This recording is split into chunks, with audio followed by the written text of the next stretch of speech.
Hi, this is Dr. Mark Sehl for the YouTube channel Therapy for the Heart.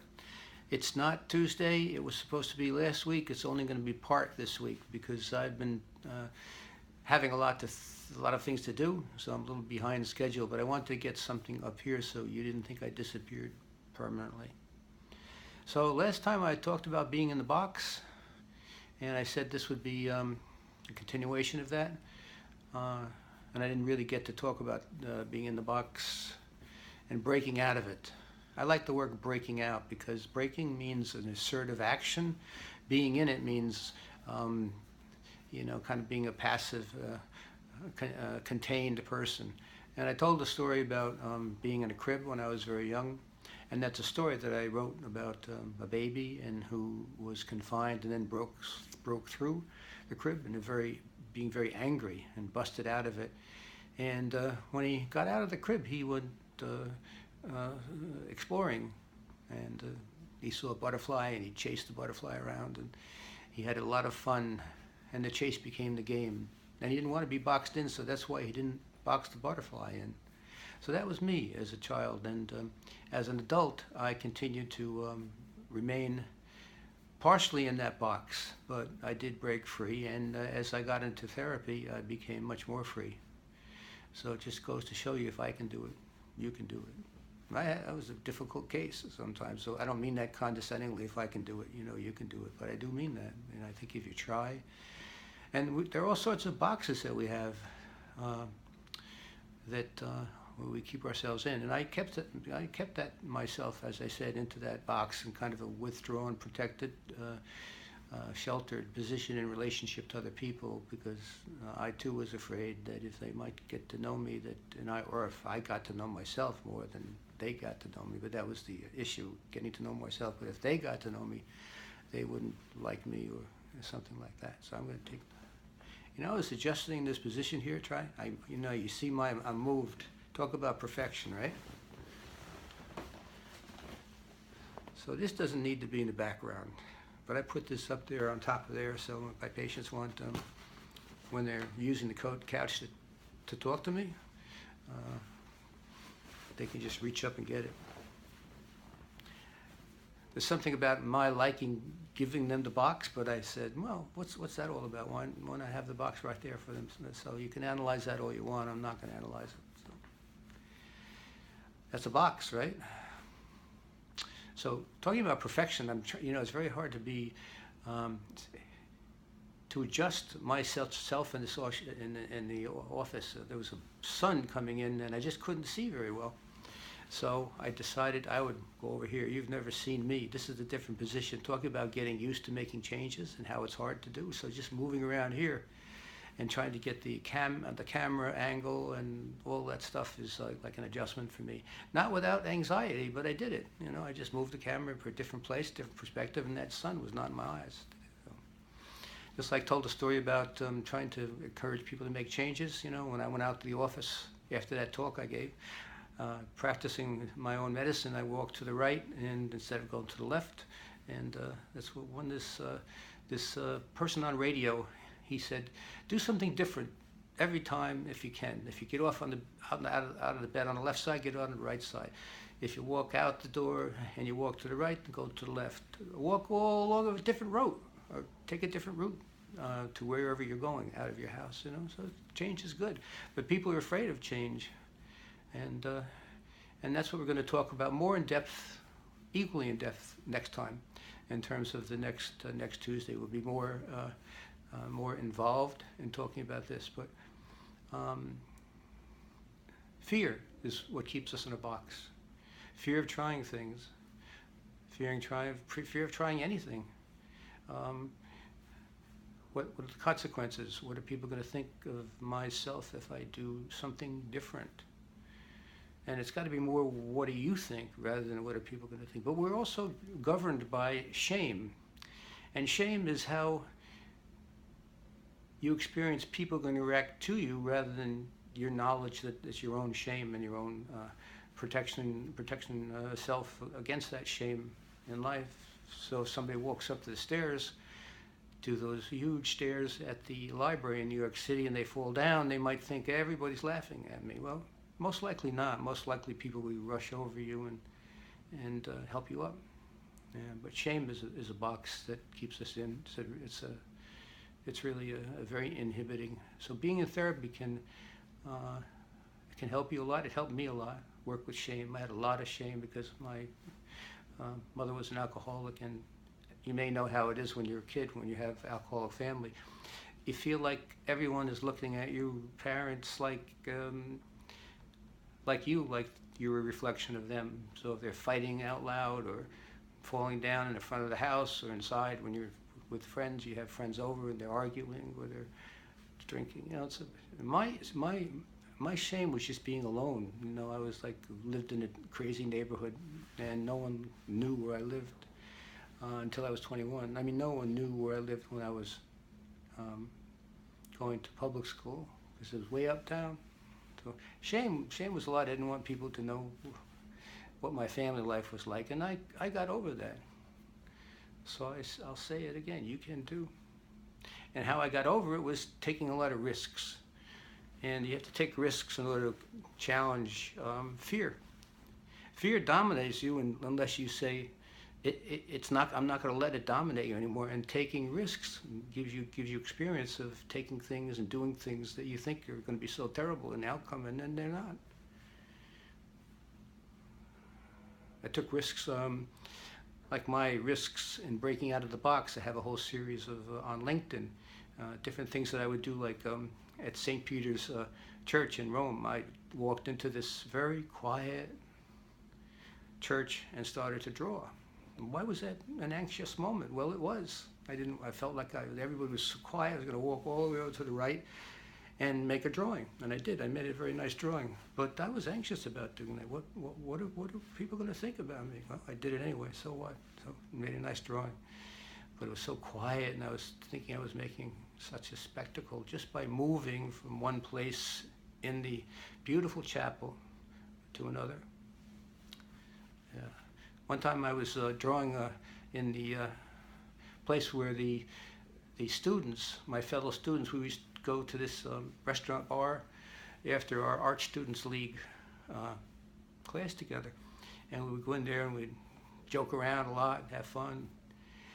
So there was this little girl, Hannah, who was sitting next to me. And so we were drawing, just fooling around drawing and passing it around to each other, quick drawings. And so she was looking at me very, very curiously, you know, what are you doing? And she's very interested. So I said, would you like me to draw you? Talk about anxious moments. There's something about that, you know, and there were people around looking and very obvious. To me anyway, I was sketching her and trying to, and performance anxiety. Well, that's there. I did it anyway. It's a beautiful picture. She took it and I took a picture of her holding it, and wonderful, beautiful, radiant face, and just, yeah. But that was one of my most anxious moments, just to say, would you like me to draw you? Because it's public, you know. You can hide only so much, and if you're in public, to do something is a little bit more challenging. Also, you grow a lot from it. And like my psychotherapy training group, everyone in there, the task is to say everything that's on your mind openly in a group. What a wonderful, strengthening experience that is. I was in a group for 16 years. Made me very strong. I was never strong all in the beginning when I was a young person. Getting into graduate school, you know, I became strong by enduring the anxieties that go along with living. I mean, if you're in therapy, you know, you're not going to get rid of anxieties. They're not going to go away, but you'll learn to cope with them and deal with them. And I'll talk about that next time, what we can do to break out of our box. And being in a box is not very good. Prison walls do not a prison make, nor iron bars a cage. That was Lovelace. Letter written by Lovelace, I think it was Shakespeare. I can't remember now. Sonnet. But it's true, you make your own prison. Now, if you're in a prison, it's pretty hard to break out of it, but you can break out of it with your mind. Some people can do very well, and some people can fall apart, you know, and it's still something to do with your mind and how you use that experience and how you can tolerate it. depending upon how hard the prison, if they're torturing you, I mean, but, you know, we do make our own prisons, and so we learn to live with them, and then we want to get out of them. So that's what I'm going to help you think about. And there was a song, Sound of Silence, Simon and Garfunkel, a long time ago. Now that song resonated at that time because it was about the times how people were switching to, were thinking more about what's important to life, like what was there, the neon signs, you know, in that song. Let's see, words of the prophet written on the subway walls, tenement halls, echoing the disillusionment. That's my echoing the disillusionment of the time, and that's what they were. These were writings on the wall on tenement. It's a little political there on the tenement walls, and I think this is back. I can't remember what year it was, but that song was written. But it's still true now. Let me give you a few. Here's what's true now, and this is right from their song. Let's see. People talking without speaking. People hearing without listening. What do we do in this day and age?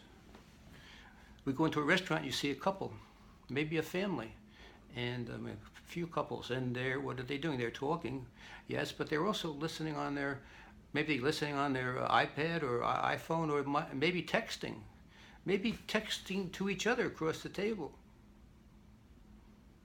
I'm smiling like I'm mocking it. I think that this is a great contribution to this society, that we can do so much and contact people from the other side of the world with just a little text or a video or something like that. I wouldn't be here with you if we couldn't do that. Some of you are listening from across the sea. But on the other hand, it has made us more isolated in terms of personal communication. You'd rather text than pick up a phone. Well, what's that all about? I think in part it's about not wanting to be known. It's easier in a way because you can just text somebody. You don't have to get personal. But also you don't have to be known. You know, it's a joy to be hidden and disaster not to be found. Well, what about that part? Where is that part that's missing? Authenticity. You might think, well, maybe you're being more authentic by your communications with texts. There might be some truth to that, because in some way maybe you wouldn't be communicating at all without texts. On the other hand, I think it does keep us out of the personal realm. Which more there's more risk. If you call somebody, just a calling, and then how are they going to be on the phone? Are they going to? Am I going to hear that they really don't want to hear me, talk to me? What am I going to say? What important things do I have to say? Well, why do you have to say anything important? Why not just have a conversation? Conversation might be out of style. I don't know. I don't think it really is, but people still have conversations. But this is some of the sign of the times that was also when they were singing that song. Let's see. Hear my words that I might teach you. Take my arms that I might reach you. Hear my words that I might teach you. Hear my arms that I might reach you. He wants to be touched personally. He wants to be heard. So with that, I'm going to conclude this portion of the breaking out of the box. I'll talk about how I broke out of the box and different things that I did. That would be interesting for me to talk about. I hope it would be interesting to you. There was one big one I'll tell you about next time, about being on the Carson Daly show. I might have spoken about that before. That was breaking out of a cement box. Pretty tough one. All right, so this is Dr. Mark Sehl with the YouTube channel Therapy for the Heart. Please, if you can, like this talk. If you do, and you can press a button something there and like it, and then also subscribe to the channel. You can subscribe to it, get a Gmail account. But check me out on I'm always here. If you want to find out a way to get to me, just put Mark Sehl and psychotherapy into YouTube. For Mark Sehl and psychotherapy, and it'll be right up there. Most of the talks have remained on the first page of Google, on YouTube, rather. Yeah. So until we meet again, which would be next Tuesday, I'll go into this more in depth. And thanks a lot for listening. And we also have a podcast. That's another reason why I haven't put too much of this on right now, because I'm trying to keep them both coming out on Tuesday. Both the podcast, and for podcast is Therapy for the Heart, and also both of them come around the same time. So thanks a lot for being with me. I'm glad that I could make all these adjustments with you and tolerate my anxiety and doing something different. So that's kind of fun, even though I have anxiety about it. Thanks a lot. See you next time. Bye.